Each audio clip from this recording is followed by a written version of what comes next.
is Jordan Cox. I have been going to Casada Baptist Church since before I was born. I'm so thankful for my parents, Carrie and Laurie Cox, for bringing me to Casada. I became a Christian when I was 7 years old, and when I was 13 years old, the Lord called me to the ministry and told me He wanted me to be a missionary. Roger Bell, the youth minister at the time, had written letters to everyone that was in Centrifuge. And my letter said, "They will hear because you will tell." And it was like the words just jumped off the page at me, and I knew immediately that is what the Lord wanted. He wanted my future. He wanted me to tell people about Him.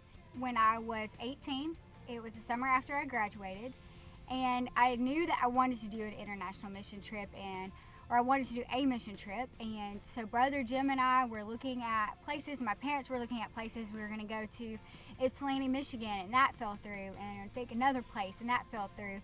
And so then we found Comayagua, Honduras mission trip, and I decided to go. I didn't advertise that I needed money, but Casada decided that they were going to help with my trip.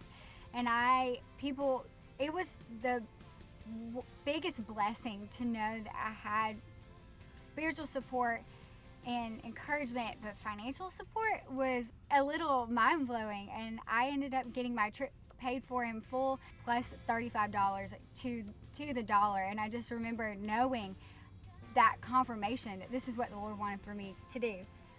And I remember being in Honduras, and that was the first time I think I saw widespread poverty.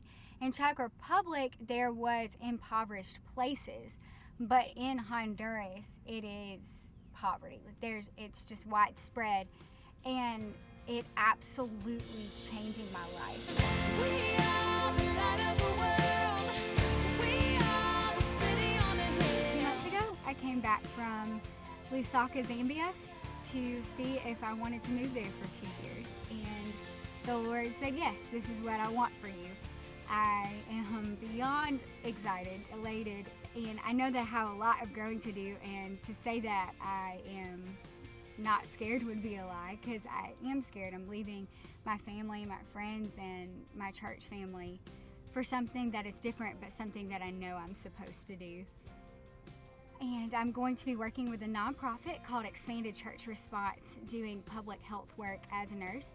I'll be working in clinics as well, but I will be evaluating things in Zambia, things that the nonprofit is doing, and seeing how can we better malaria prevention or diarrhea prevention in young children, and see how can we get business people in here to better the economy. And so I'm very excited to pilot that and get that started with Expanded Church Response. But I'm more just blessed by Casada and the fact that they loved and supported me so much that they said, okay, this is what the Lord's called Jordan to do. Let's push her towards that. That it wasn't, it's almost a blessing that it wasn't even a surprise when I've told people that I want to move to Zambia for 2 years. They said, oh yeah, like this is what you're supposed to do. Wake up, sleeper, lift your head. We were meant for more than this. Every time I come back, when I came back from Haiti, when I come back from Honduras, when I came back from Zambia, I think, why was I not born there? Why was I born in Millbrook, Alabama, with plenty of opportunities, with enough to meet my needs and more? Why was I blessed like that? Why was I not one of these people? And the Lord spoke to me every time and says, to whom much is given, much is required. And He requires much of me because He has given me so much. And it's really overwhelming to think that I was born in a Christian home, that I went to church my entire life, and I knew the Lord. And why do other people not know the Lord? And I think about the verse Acts 20:24 very often, and to paraphrase it, it says, my life is worth nothing to me unless I go and complete the mission of doing ministry, of telling people about the gospel. That is why we're alive. That is why I'm a Christian, is to bring God glory. And it's to tell people about Him. And that is what I'm going to do.